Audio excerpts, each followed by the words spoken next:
with Algeria reportedly receiving its first batch of MiG-29M M2 fighter jets from Russia and India's prospective MiG deal to be signed soon. The jets appear to have made a comeback.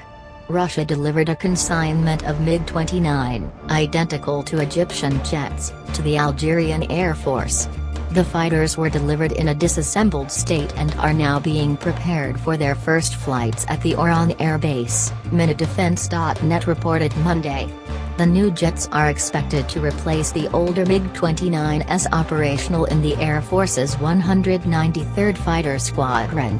The service will retire these fighters in 2020.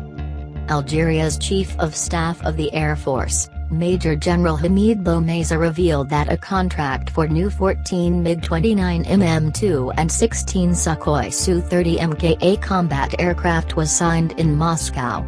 An earlier attempt to replace the first-generation MiG-29 failed when the country rejected a batch of 34 MiG-29 SMT after it received 15 of them based on old used airframes rather than new-build aircraft, as stipulated in the contract. The rejected airframes were then put into Russian service.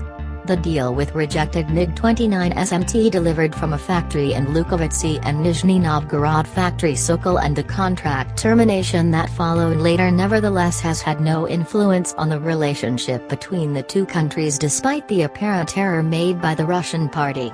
Another country that seems happy with the MiG jets is India. It is to sign a deal for 21 of these jets, along with 12 Sukhoi Su-30MKI by the end of this year. This will be the first Indian purchase of new MiG-29 in 30 years.